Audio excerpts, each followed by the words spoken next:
அவர்களுடைய அனுபவங்களை நம்முடன் பகிர்ந்து கொள்ளும் போது அது நமக்கு சிறந்த தூண்டுகோலாக அமைகின்றது.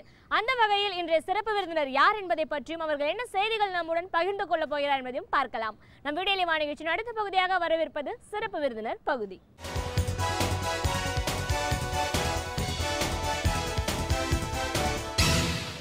வணக்கம் நேயர்களே, விடியலேவா நிகழ்ச்சியின் சிறப்பு விருந்தினருக்கான நேரம் இது. இன்றைய சிறப்பு விருந்தினர் தனித்தமிழ் அறிஞர் முனைவர் க. தமிழமல்லன் அவர்கள். தனித்தமிழ் இயக்கம் அப்படிங்கிற ஒரு இயக்கம் 1916 தொடங்கி மறைமலை அடிகளார் அவர்களால் தொடங்கப்பட்ட இந்த இயக்கம் இந்த ஆண்டு நூற்றாண்டு காண்ற இந்த காலகட்டத்தில் 1915 ஜூனில் ஆரம்பிக்கப்பட்டதுனால இந்த ஜூலையிலிருந்து அடுத்த வருடம் ஜூலை வரைக்கும் தனித்தமிழ் இயக்கத்தோட விழா கொண்டாடிட்டு இருக்காங்க. பல இடங்களில் இதை சிறப்பாக கொண்டாடுறதுக்கான ஏற்பாடுகளை செஞ்சுட்டு இருக்காங்க. அந்த நேரத்தில் தனித்தமிழோட சிறப்புகளை பற்றி இன்னைக்கு இந்த நிகழ்ச்சியில் இவர் மூலமாக நம்ம பல கருத்துக்களை கேட்டு தெரிஞ்சுக்கலாம். ஒரு தமிழ் அறிஞரா தனித்தமிழ் இயக்கத்தோட புதுச்சேரி மாநிலத்தோட தலைவர் அப்படிங்கிற முறையில் தமிழ் நம்ம எல்லாரும் தெரிஞ்ச ஒரு விஷயம்தான். ஆனால் அதை தனித்தமிழ்னு ஏன் சொல்கிறோம்? அந்த தனித்தமிழ் ஒரு இயக்கம் அப்படிங்கிறது எந்த காலகட்டத்தில் உருவாக்கப்பட்டது? அது உருவாக்கப்பட்டதோட அவசியம் என்ன? இப்போ நமக்கு தெரியும், மறைமலை அடிகளார் அவர்களால் 1916 ஆண்டு தனித்தமிழ் இயக்கம்ன்ற ஒரு இயக்கம் உருவாக்கப்பட்டது. இன்னைக்கு நூற்றாண்டு விழாவை நோக்கி நம்ம போயிட்டுருக்கிற இந்த காலகட்டத்தில் இப்படி ஒரு இயக்கம் தொடங்கினதுக்கான காரணம் என்ன? அந்த காலகட்டத்தில் அந்த சூழல் ஏன் அப்படி அமைஞ்சிச்சு? இன்னைக்கு அதை வலியுறுத்தி சொல்ல வேண்டிய அவசியத்துல நாம ஏன் இருக்கும்? தனித்தமிழோட சிறப்புகள் என்ன? இப்படி பல விஷயங்களை எங்க நேர்களோட இன்னைக்கு நீங்க முழுமையா பகிர்ந்துக்கணும் இல்லையா? முதல்ல இந்த தனித்தமிழ் இயக்கம் ஒன்று 100 ஆண்டுகளுக்கு முன்னாடி உருவாக்கப்பட்டதோட காரணம் என்ன, அவசியம் என்ன சார்? தனித்தமிழ் தந்தை மறைமலை அடிகளார் அவருடைய மகளோடு ஒரு நாள் மாலையில் பூங்காவில் உலவி கொண்டிருந்த பொழுது அந்த அம்மையார் நீலாம்பிகை என்று அவருடைய பெயர், அவர் ஒரு பாடலை பாடிக்கொண்டிருந்தார். அந்த பாடல் இராமலிங்க அடிகளார் இயற்றிய பெற்ற தாய்தனை மக மறந்தாலும் பிள்ளையை பெரும் தாய் மறந்தாலும் உற்ற தேகத்தை உயிர் மறந்தாலும் என்று அந்த பாடல் வந்தது. அந்த பாடல் தேகம் என்ற சொல் வரும்பொழுது நீலா நிறுத்து என்று அடிகளார் கேட்டார். நிறுத்திவிட்டு இந்த பாடலில் இருக்கின்ற எல்லா சொற்களும் தமிழாகவே இருக்கின்றன. ஆனால் தேகம் என்ற ஒரே ஒரு சொல் பிறமொழி சொல்லாக வட சொல்லாக வந்திருக்கிறது. அதை நீக்கி நாம் பார்த்தால் யாக்கை என்ற ஒரு சொல்லை அந்த பாட்டில் சேர்த்தால் அந்த பாடல் முழுவதும் தூயதாக தனித்தமிழாக விளங்குமன்றோ என்று அடிகளார் கேட்டார். அப்பொழுது நீலாம்பிகை அம்மையார் அடிகளாரை பார்த்து, தந்தையார் அவர்களே, நாம் ஏன் இனிமேல் நாம் வழங்குகின்ற எல்லா முயற்சிகளையும் தனித்தமிழேயே செய்யக்கூடாது, தனித்தமிழே ஏன் பேசவும் எழுதவும் கூடாது என்று வினா தொடுத்தார். அன்று முதல் அடிகளார் நாம் கட்டாயம் அதை செய்ய வேண்டும் என்று முடிவெடுத்தார். அன்று முதல் அவர் போக்கில் பல வகையான மாற்றங்கள் ஏற்பட்டன. அன்று வரை அவருடைய பெயர் வேதாசல சுவாமிகள் என்று தான் இருந்தது. அது வேத, அசலம், சுவாமி இந்த 3 சொற்களுமே தமிழ் சொற்கள் அல்ல. வேதம் மறை, அசலம் மலை, சுவாமி அடிகள், மறை மலை அடிகள் என்று முதலில் மாற்றத்தை தன்னிடமிருந்து அடிகளார் தொடங்கினார். அதன் பிறகு அவர் சமரச சுத்த சன்மார்க்க சங்கம் என்ற ஒரு அமைப்பை வைத்திருந்தார். அதனுடைய பெயரையும் தனித்தமிழ் என்ற முறையில் மாற்றி பொதுநிலை கழகம் என்று வழங்கத் தொடங்கினார். அப்போது அவர் ஒரு மாத இதழை நடத்தினார். அதற்கு ஞானசாகரம் என்று பெயர். அதனுடைய பெயரும் தமிழில் அமையவில்லை. அதை மாற்றி அறிவு கடல் என்று புதிதாக பெயரிட்டார். அது முதல் இந்த கண்ணோட்டம் எல்லா வகைகளிலும் அடிகளாருடைய செயல்களில் முழுமையாக வெளிப்பட்டது. தன்னுடைய பேச்சு, எழுத்து, இயக்கம் ஆகிய எல்லாவற்றிலுமே முழுமையாக தனித்தமிழை அவர் கடைப்பிடிக்க தொடங்கினார். அவருடைய காலத்தில் இந்த தேவை மிகுதியாக இருந்தது. எப்படி என்றால், ஆங்கிலம், பிரெஞ்சு போன்ற மொழிகளை பார்த்தால் அதில் கலந்திருக்கிற பிறமொழி சொற்கள் இயல்பாகவே கலக்கப்பட்டன. அந்த மொழிகளுக்கு பிறமொழி சொற்கள் தேவைப்பட்டன. எனவே பிறமொழி சொற்களை அளவில்லாமல் கலந்தார்கள். ஆனால் தமிழினுடைய தன்மையே தனித்தன்மை தான், தூயதாக வழங்கப்படுவது தான் தமிழ். தமிழ் என்றாலே தூய தமிழ் தான், அதில் பிறமொழி சொற்களுக்கு வேலையே இல்லை. மறைமலை அடிகளாருடைய காலகட்டத்தில் தமிழில் மாறாக எண்ணிய சில அறிஞர்கள் அதில் வேண்டுமென்றே கலப்படத்தை செய்தார்கள். அதற்கு ஒரு பெயரையும் வைத்தார்கள். அதற்கு மணிப்பவளம் என்று பெயர். பவளம் என்பது உங்களுக்கு தெரியும், மணி என்றால் மாணிக்கம், மாணிக்கக்கல் ஒன்று, பவழம் ஒன்று. இப்படி மாற்றி மாற்றி கோத்து மாலை செய்தால் எப்படி இருக்குமோ அதே போல ஒரு வடசொல் ஒரு தமிழ்ச்சொல், ஒரு வடசொல் ஒரு தமிழ்ச்சொல் என்று கலந்து எழுத வேண்டும் என்று எண்ணி அவர்கள் செய்த அந்த குறும்புத்தனம் தமிழை அழிவின் விளிம்பிற்கே கொண்டு சென்றது. அதை கண்டு கொதித்த மறைமலை அடிகளார் அதை தடுத்து நிறுத்த வேண்டும் என்று கொதித்து எழுந்து அதை தடுத்து நிறுத்தினார். அவருடைய காலத்தில் பார்த்தால் அவர் ஒரு கேள்வி கேட்டார். தலைமுழுகலை ஸ்நானம் என்றும், தண்ணீரை ஜலம் என்றும், ஒளியை பிரகாசம் என்றும், உணவை ஆகாரம் என்றும், சோற்றை நாம் உண்ணுகின்ற சோற்றை அன்னம் சாதம் என்றும், பயனை பிரயோஜனம் என்றும், இப்படியே தமிழ்ச்சொற்களை நீக்கி வேண்டாத வடசொற்களை கலந்து எழுதுவோமானால் வழங்குவோம் என்றால் நாளடைவில் தனித்தமிழ் என்று ஒன்று இராது ஒழியுமென்றோ என்று கேட்டார். அந்த அவர் தொடங்கிய இயக்கம் மக்களிடத்திலே எளிதாக எடுத்து செல்லப்பட்டது. அவர் மத தலைவராகவும் மொழி தலைவராகவும் இதழாளராகவும் சிறந்த சமய சொற்பொழிவாளராகவும் இருந்ததால் எல்லா வகையான மக்களும் அவரிடமிருந்து அவர் தோற்றுவித்த இயக்கத்தின் பயனை நுகர்ந்தார்கள். முதலில் மறைமலை அடிகளாரை பின்பற்றி தனித்தமிழை பயன்பாட்டில் கொண்டு வந்தவர் யார் தெரியுமா? தந்தை பெரியார் தான். அப்போது அவருடைய காலத்தில் சுயசமித்திரன், நவசக்தி, சர்வஜன வியாபி போன்ற வடமொழி சொற்களிலேயே பல பெயர்கள் நாளிதழ்களுக்கு வழங்கப்பட்டன. அந்த இன்றைக்கு நாம் சென்சஸ் என்று சொல்கிறோம் அல்லவா, அதாவது மக்கள் தொகை கணக்கெடுப்பு என்று சொல்கிறார்கள். இதற்கு அந்த காலத்தில் வேண்டுமென்றே வடமொழி சொற்களால் பெயர் வழங்கப்பட்டது. அதற்கு என்ன பெயர் என்று கேட்டால் அந்த சென்சஸ் என்ற அந்த பொருளுக்கு பெயர் வைத்தார்கள். ஸ்ரீ புருஷ சிசுபால விருத்த சங்கியா என்று அதற்கு பெயர். இதில் ஒரு சொல்லாவது தமிழ் இருக்கிறதா? ஒரு சொல்லை கூட பார்க்க முடியாது. ஆனால் இன்றைக்கு தனித்தமிழாக மாற்றும் பொழுது எளிமையாக குடிமதிப்பு என்ற சொல்லை தேவநேய பாவாணர் வழங்கியிருக்கிறார். மக்கள் தொகை கணக்கெடுப்பு என்று அரசே பயன்படுத்துகிறது. ஸ்ரீ புருஷ சிசுபால விருத்த சங்கியா என்பது எளிமையாக இருக்கிறதா, குடிமதிப்பு மக்கள் தொகை என்பது எளிமையாக இருக்கிறதா என்று நீங்களே உணர்ந்து கொள்ளலாம். தந்தை பெரியார் அந்த அடிப்படையில்தான் தாம் தொடங்கிய இதழ்களுக்கு வடமொழி சொல்லால் பெயர் வைக்கவில்லை. ஏனென்றால் மறைமலை அடிகளை அடிப்படையாக கொண்டுதான் நம்முடைய தந்தை பெரியார் தன்மான இயக்கத்தையே தொடங்கினார் என்று சொல்ல வேண்டும். அவருடைய வாழ்க்கை வரலாற்றை பார்த்தால் அப்படித்தான் நமக்கு தெரிகிறது.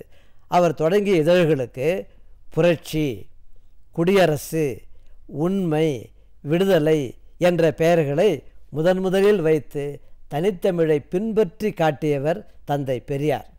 அது முதல் இன்றைக்கு நாம் பார்க்கின்ற தலைவர்கள், நம்மிடம் இருக்கின்ற தலைவர்கள், பேராசிரியர் அன்பழகன் அவர்களுடைய இயற்பெயர் உங்களுக்கு தெரிந்திருக்கலாம். அவருடைய இயற்பெயர் ராமையா என்பதுதான்.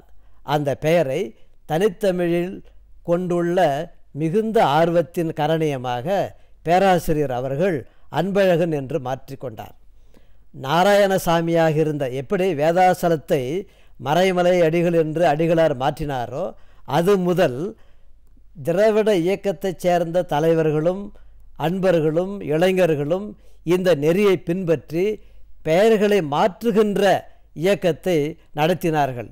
இன்று கூட விடுதலை சிறுத்தைகள் தலைவர் தொல் திருமாவளவன் அவர்கள் ஏறத்தாழ ஒரு 5000 நண்பர்களுக்கு அவர்களுக்கு ஏற்கனவே இருந்த வடமொழி பெயர்களை நீக்கி தனித்தமிழில் தூய தமிழில் பெயர்களை வழங்கி கொண்டு வருகிறார்.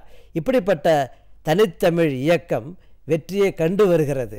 அதனுடைய 100ஆண்டு விழாவை அடிகளார் 1916ஆம் ஆண்டு தொடங்கிய தனித்தமிழ் இயக்கத்தின் 100ஆண்டு விழாவை இந்த ஆண்டு முழுவதும் சூலைத்திங்கள் 15 முதல் 2016 சூலைத்திங்கள் 15 வரை அனைவரும் உலகெங்கும் கொண்டாடுவதற்கான ஏற்பாடுகள் நடந்து கொண்டு வருகின்றன.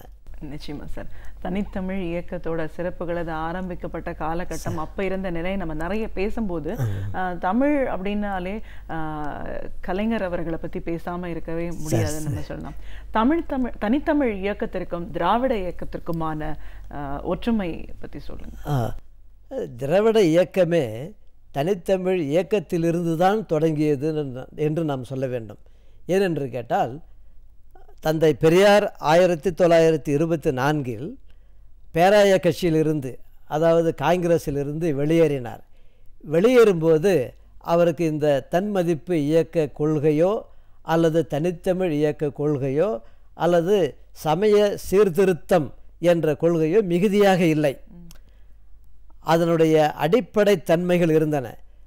மறைமலை அடிகளார் இயற்றிய பண்டைக்கால தமிழரும் ஆரியரும் என்ற ஒரு நூல் அவருடைய கண்களை திறந்தது. அந்த நூலின் அடிப்படையாகத்தான் தன்னுடைய இயக்கத்தில் ஆரிய எதிர்ப்பு, வடமொழி எதிர்ப்பு, மூட நம்பிக்கை ஒழிப்பு போன்ற கருத்துக்களை உள்வாங்கிக் கொண்டு செயற்பட்டார். எனவே திராவிட இயக்கத்தின் அடிப்படையாக இருப்பது தனித்தமிழ் இயக்கம் என்று சொல்ல வேண்டும். பிற்காலத்தில் மறைமலை அடிகளாரை தந்தை பெரியார் பார்க்கும் பொழுதெல்லாம் மிகவும் பணிவாக எழுந்து நின்று வடமொழியிலேயே சுவாமி அவர்களே என்று அழைக்க தொடங்கிய சிறந்த பண்பாடும் மதிப்பும் கொண்டு விளங்கினார் தந்தை பெரியார் அவர்கள். அறிஞர் அண்ணாவுக்கும் தனித்தமிழில் மிகுந்த ஈடுபாடு உண்டு. தமிழின் மறுமலர்ச்சி என்ற ஒரு நூலை அறிஞர் அண்ணா எழுதியிருக்கிறார். அந்த நூலில் தனித்தமிழ் உணர்வை மிகுந்த ஆற்றலோடு வெளிப்படுத்தியிருக்கிறார். இசைத்தமிழ் பெயர்களெல்லாம் வடமொழியாக வேண்டுமென்றே மாற்றப்பட்டன. இவற்றையெல்லாம் நாம் மீட்டெடுக்க வேண்டும் என்ற உணர்வை அந்த நூலில் பார்க்கலாம். அறிஞர் அண்ணா காலம் நான் தொடக்கத்தில் சொன்னது போல மணிப்பவளம் மிகுதியாக கொடி பறந்த காலம். அந்த காலத்திலே அறிஞர் அண்ணாவால் தனித்தமிழில் எழுத இயலவில்லை. அவர் சொன்னார், தம்பிகளுக்கு உடன்பிறப்பே என்று தம்பிக்கு என்று மடல் எழுதுவார் அல்லவா, அந்த மடல்களில் தம்பிக்கு என்ற தலைப்பிட்ட நூலில் இன்றைக்கு நீங்கள் பார்க்கலாம். தம்பிக்கு என்ற நூலில், தம்பி, என்னால் பிறமொழி சொற்களை நீக்க இயலவில்லை, நானும் நீக்க வேண்டும் என்று நான் கருதுகிறேன். நான் எழுதிய பிறகு பேசிய பிறகுதான் உணர்கிறேன். ஐயோ, நாம் இத்தனை பிறமொழி சொற்களை கலந்து விட்டோமே, நீக்க முடியவில்லையே என்று நான் வருந்திருக்கிறேன். என்னுடைய வருத்தத்தை போக்க வேண்டியது தம்பி உன்னுடைய கடமை. நீ என்னை போல் எழுதுவதை விட்டுவிட்டு பிறமொழி சொற்களை நீக்கி தனித்தமிழில் நீ பேச வேண்டும் என்று அவர் எழுதியிருக்கிறார். தனித்தமிழ் கொள்கையை மக்களிடத்தில் எடுத்து செல்வதில் திராவிட இயக்கம் சிறந்த பங்கு ஆற்றியிருக்கிறது. இப்போ பஞ்சாயத்து யூனியன் போன்ற சொற்களே தொடக்கத்தில் புழங்கி வந்தன. பொக்கிஷதாரர், காரியதர்சி, அக்ராசனர் என்ற சொற்கள் தான் தொடக்க காலத்தில் அரசியல் மேடைகளிலும் இலக்கிய மேடைகளிலும் வழங்கி கொண்டு வந்தன. மறைமலை அடிகள் இயக்கத்தின் தாக்கத்தால் வெளிப்பட்ட நாராயணசாமியாக இருந்த நெடுஞ்செழியன், ராமையாவாக இருந்த அன்பழகன், சின்னராஜாக இருந்த சிபி சிற்றரசு போன்ற தலைவர்கள் தோன்றி ஒரு பெரிய புரட்சியை ஏற்படுத்தினார்கள். தந்தை பெரியார், அறிஞர் அண்ணா, கலைஞர் போன்ற தலைவர்களால் இந்த இயக்கம் மக்கள் இயக்கமாக மாற்றப்பட்டன. அதனுடைய விளைவாக பஞ்சாயத்து ஊராட்சி என்று மாறியது, பேரூராட்சி என்று மாறியது, அக்ராசனர் தலைவர் என்று ஆனார், காரியதரிசி செயலாளர் என்று மாறினார், பொக்கிஷதாரர் காசாளர் என்று உரு பெற்றார். இந்த மாற்றம் தனித்தமிழ் இயக்கத்தினுடைய வேர் மரமாகி மிகப்பெரிய அளவுக்கு தழைத்து சிறந்து விளங்கியதை எடுத்து காட்டுகிறது. திராவிட இயக்கத்தினுடைய இந்த பங்கு மக்களிடத்திலே தொடர்ந்து சென்றால் மக்களுடைய மாற்றம் சிறப்பானதாக அமைந்திருக்கும். ஆனால் இடையில் அந்த மாற்றம் தொய்வு ஏற்பட்டு முறிந்து போய்விட்டது என்று தான் சொல்ல வேண்டும். அதை மறைமலை அடிகளாருடைய தொடக்க காலத்தில் மணிப்பவளம் இருந்தது போல இன்றைக்கு தமிங்கிலம் என்று சொல்லக்கூடிய அளவுக்கு தமிழை கெடுக்கின்ற போக்கு மிகுதியாக இருக்கிறது. அந்த போக்கை நாம் தடுத்து நிறுத்தி தமிழை மீண்டும் காக்க வேண்டும் என்று சொன்னால் தனித்தமிழ் இயக்கத்தை நாம் நிலைப்படுத்தியாக வேண்டும், மக்களிடத்திலே கொண்டு செல்ல வேண்டும். இப்போ இந்த நூற்றாண்டு கொண்டாட வேண்டிய இந்த காலகட்டத்தில் நம்ம இருக்கோம் அப்படின்னு சொல்லும்போது தனித்தமிழ் இயக்கம் இந்த ஜூலை மாதத்திலிருந்து 2016 ஜூலை 2016 ஜூலை 15ஆம் தேதி வரைக்கும் ஒரு விழாவா தனித்தமிழ் இயக்கத்தை நம்ம கொண்டாடுறோம் அப்படின்னும் போது இன்னைக்கு இருக்கிற சூழல் சொன்னீங்க, இடையில ஒரு தொய்வு ஏற்பட்டுச்சு தமிழ் இல்ல தனித்தமிழுக்கு அப்படின்னு. இன்னைக்கு நீங்க பள்ளிகள்ல கல்வி நிறுவனங்கள் எங்கே பார்த்தீங்கன்னாலும் ஆங்கிலத்தோட ஊடுருவல் இல்லாம ஒரு தமிழ் மொழி தூய தமிழ் தனித்தமிழ் நம்ம பார்க்க முடியல அப்படின்ற ஒரு காலகட்டத்துல தான் நாம இருக்கோம். அப்படின்னாலும் இந்த நூற்றாண்டு விழா கொண்டாடுற இந்த காலகட்டத்துல இதை நம்ம எந்த அளவுக்கு எப்படி எல்லாம் வலியுறுத்தி சொல்ல போறோம்? ஊடகங்கள் வாயிலாக தனித்தமிழை நாம் பரவ செய்ய வேண்டும். ஒலி ஊடகம், காட்சி ஊடகம், எழுத்து ஊடகம், இந்த 3 ஊடகங்கள் நினைத்தால் அடிப்படையையே மாற்றி வைக்க முடியும். அப்படிப்பட்ட பேராற்றல் இந்த ஊடகங்களுக்கு உண்டு. இன்றைக்கு பெரும்பாலும் எழுத்து ஊடகம் ஓரளவுக்கு நன்றாக இருக்கிறது. ஆனால் ஒலி ஊடகமும் காட்சி ஊடகமும் தமிழை கெடுப்பதில் போட்டி போட்டு ஓடுகின்றன. அவற்றை நாம் மாற்றி அமைத்தால் தனித்தமிழ் இன்றைக்கே வென்றுவிடும். மக்கள் பேசும்பொழுது பார்த்தால் தக்காளியை மிக்சியில் அடித்து ஜூஸ் ஆக்கி ஃப்ரிட்ஜில் வச்சு குடித்தா எப்படி இருக்கும் என்று பேசுகிறார்கள். அவர்கள் பேச்சில் ஒரு சொல், தமிழ்ச்சொல் இணைப்பு இடைச்சொல்லாகத்தான் இருக்கிறது. மம்மி ஸ்கூலுக்கு டைம் ஆகிடுச்சு, ஆட்டோ வந்துடும், குயிக்காக கொடுங்க அப்படின்னு பேசுகிற குழந்தைகளைத்தான் நாம் இன்றைக்கு பார்க்கிறோம்.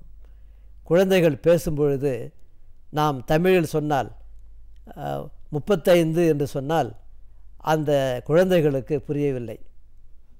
ஆங்கிலத்தில் சொல்லுங்கள் என்று கேட்கிறார்கள். 35 அப்படி என்று கேட்டு புரிந்து கொள்கிறார்கள். தமிழ் குழந்தைக்கு தமிழ் புரியவில்லை. தமிழ் குழந்தைக்கு தமிழை புரிய வைப்பதற்கு ஆங்கிலத்தை பயன்படுத்த வேண்டிய ஒரு கேடான நிலை ஏற்பட்டிருக்கிறது. இது எதனால் ஏற்பட்டது என்று சொன்னால் தமிழ் மக்களுக்கு ஆங்கில வெறி அதிகமாக ஊட்டப்பெற்றிருக்கிறது. அது இயல்பாக அமையவில்லை. ஏனென்றால் கல்வி முழுவதும் ஆங்கிலமயமாக மாறிவிட்டது. அரசு மிகச்சிறந்த கல்வியை வழங்கி கொண்டிருந்த காலம் போய் தமிழ் மக்களுடைய கல்வி தனியாரிடம் அடைமானம் வைக்கப்பட்டு விட்டது. கல்வி வணிக கொள்ளையர்கள் என்று சொல்வதை நீங்கள் பொறுத்து கொள்ள வேண்டும். ஏனென்றால் இன்றைக்கு ஊடகங்கள் சொல்லிக் கொண்டிருக்கின்றன, கலந்துரையாடல் நிகழ்த்தி கொண்டிருக்கின்றன. தனியார் கல்வி நிறுவனங்கள் மிகுந்த அளவில் கட்டணத்தை போடுகின்றன, வாங்குகின்றன, கட்டணத்தை கட்டாவிடில் வெளியே அனுப்புகின்றன என்பது உங்களுக்கு தெரியும். எனவே அத்தகைய நிலையில் பள்ளிகளில் பள்ளி வளாக சூழ்நிலையில் தமிழ்ச்சொல்லை பேசக்கூடாது என்று தமிழுக்கு தடை போட்டிருக்கிறார்கள். தமிழில் மறந்தும் ஒரு சொல்லை சொல்லிவிட்டால் தண்டம், 10 ரூபா ஒரு சொல்லுக்கு தண்டம். இந்த பிரான்ஸ் நாட்டில் நீங்கள் பார்த்தால் இங்கே தமிங்கிலம் என்று இன்றைக்கு சொல்கிறோம். பழைய காலத்தில் மணிப்பவளம் என்று சொல்லப்பட்டது. ஃப்ராங்க்லைஸ் என்று பிரெஞ்சு மொழியில் வழங்கப்பட்டது. இது 1971ஆம் ஆண்டு டீகால் என்ற ஒரு தலைவர் வந்தார். அவர் சிறந்த கட்டளை போட்டார். இனிமேல் ஃப்ராங்க்லைஸை பயன்படுத்தினால் பயன்படுத்துபவர்களுக்கு தண்டம் போடுவோம். ஒரு பிரெஞ்சு சொல்லில் ஒரு ஆங்கில சொல்லை கலந்தால் ஒரு சொல்லுக்கு 160 ஃப்ரா என்றால் பிரெஞ்சு நாட்டு பணம், 310 ரூபா. அது 71ஆம் ஆண்டு கணக்குப்படி ஒரு சொல்லை கலந்தால் 310 ரூபா தண்டம். ஆனால் தமிழ்நாட்டில் தமிழை பேசினால் தண்டம் என்ற நிலை ஏற்பட்டு விட்டது. இந்த இழிவான நிலை எதனால் என்று கேட்டால், தமிழ் கல்வியை ஒதுக்கி ஓரம் தள்ளி ஆங்கில கல்வியையே கொண்டு வந்து புகுத்தியதால் ஏற்பட்ட வினை. ஒரு கொத்தனார் கூட, கல்வி அறிவில் சிறப்பான நிலையில் இல்லாத கொத்தனார்கள் கூட ஆங்கிலத்தில் பேச தொடங்குகிறார்கள்.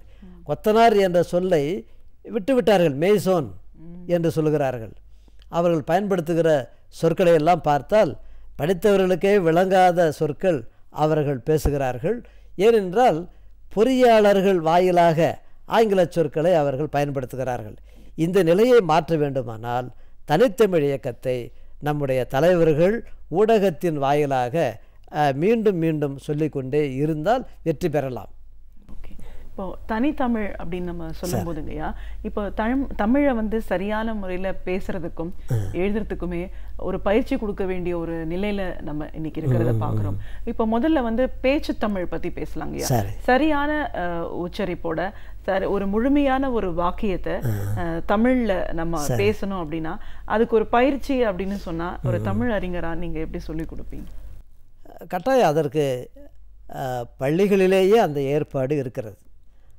ஆனால் சில இடங்களில் வட்டார வழக்கு வந்து புகுந்து தமிழை கெடுக்கிறது. இந்த ஒலி கலப்புக்கு கூட தமிழ் மக்கள் அடிமையாகி போய்விட்டார்கள். திருமணத்தில் ரசம் என்று சொல்வார்கள். அதை தமிழ் மக்கள் என்ன சொல்கிறார்கள் சில வட்டாரத்தில் என்றால் ரஜம் ஊற்று என்று சொல்ல தொடங்கி விடுகிறார்கள். வாழைப்பழம், இது அழகாக தமிழுக்கே உரிய சிறப்பு என்னவென்றால் ழகரம்தான். அந்த ழகரத்தை வாழைப்பழம் என்று சரியாக சொல்லாமல் வாழைப்பழம், இன்னும் சில பேர் வாசப்பசம் என்றெல்லாம் சொல்லி வாழைப்பழம், குழந்தை வாழைப்பழம் கேட்டு விழுந்து விழுந்து அழுகுது என்றெல்லாம் பேசுகிற ஒரு சூழ்நிலையை கல்வியில்தான், கல்வியின் வாயிலாக பள்ளிகளில் மாற்ற வேண்டும். அத்தகைய பயிற்சியை பள்ளி தமிழ் ஆசிரியர்கள் கொடுக்க வேண்டும். அப்படி செய்தால் சரியாகும். இன்றைக்கு ஆங்கிலத்தை பேச வேண்டிய தேவை மக்களுக்கு ஏற்பட்டிருக்கிறது. வெளிநாடுகளுக்கு வேலை கிடைக்கும் என்ற மயக்கத்தில் சென்று கொண்டிருக்கிறார்கள். சீனர்கள் வெளிநாட்டுக்கு செல்லும் பொழுது ஆங்கிலத்தை படித்துவிட்டு செல்லவில்லை. சீனாவினுடைய பொருள்கள் தான் உலகம் முழுவதும் இன்றைக்கு ஆட்சி செய்து கொண்டிருக்கின்றன.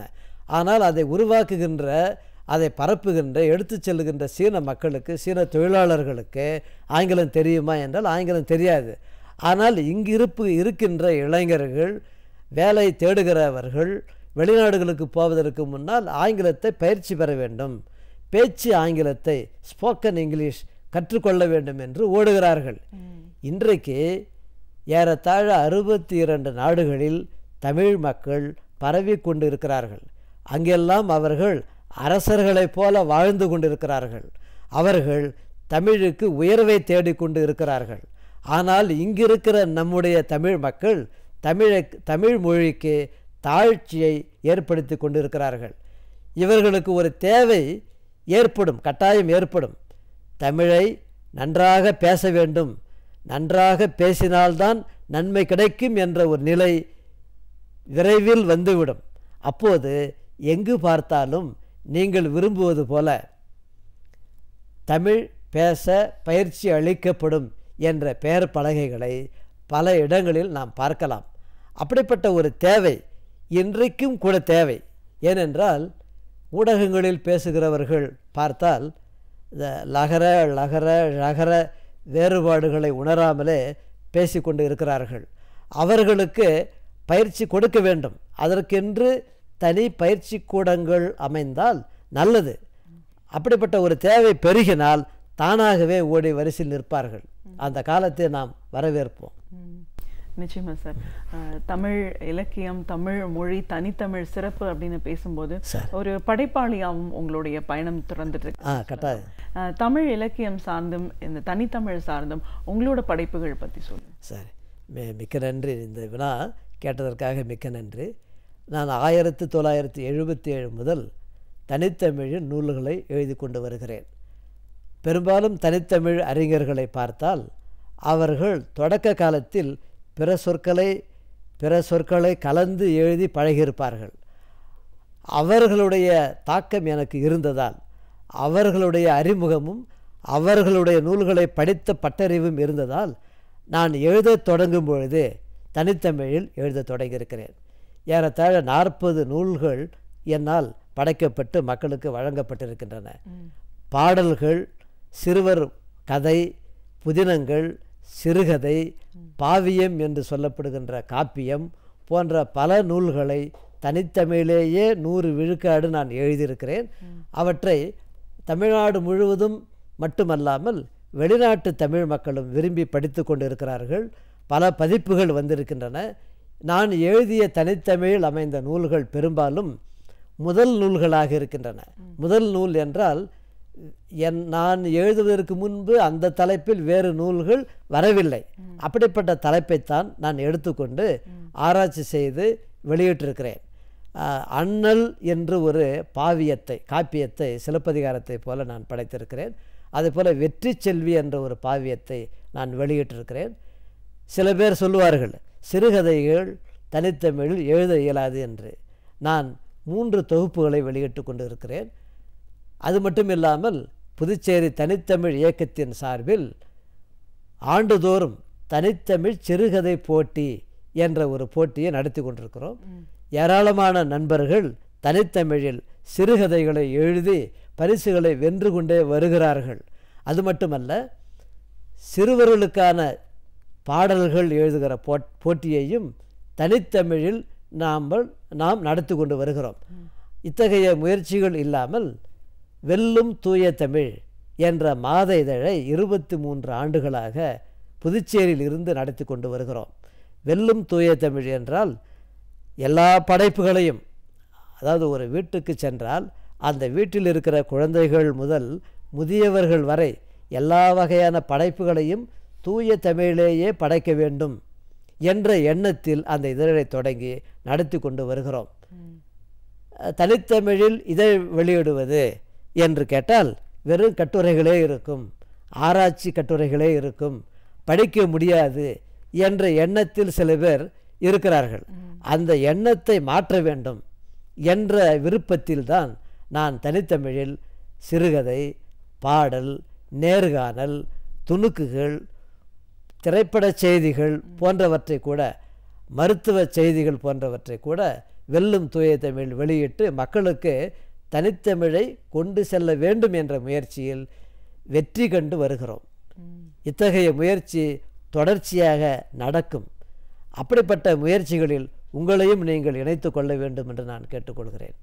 மறைமலை அடிகளார் அவர்களால் 1916ஆம் ஆண்டு தொடங்கப்பட்ட இந்த தனித்தமிழ் இயக்கம் இன்னைக்கு 100ஆண்டு விழாவை நோக்கி போயிட்டு இருக்கிற இந்த காலகட்டத்தில் தனித்தமிழ் அப்படிங்கிறது என்ன, இப்படி ஏன் ஒரு இயக்கம் உருவாக்கப்பட்டது, அதை நம்ம வலியுறுத்தி சொல்ல வேண்டிய அவசியத்தில் இன்னைக்கு ஏன் இருக்கும், தனித்தமிழோட பேசுறதுனால அதோட சிறப்புகள் என்ன, அதோட மேன்மை, ஒரு மொழியை அந்த மொழியாலேயே முழுமையாக பேசணுங்கிறத நம்ம ஏன் வலியுறுத்தி சொல்லணும், இதனால நமக்கு கிடைக்கிற நன்மைகள்னு தமிழ் அறிஞரா, தனித்தமிழ் அறிஞரா உங்களோட கருத்துக்கள், அனுபவங்கள் அனைத்தையும் எங்களோட நீங்க முழுமையா பகிர்ந்துட்டதுக்கு ரொம்ப நன்றி. மிக்க நன்றி.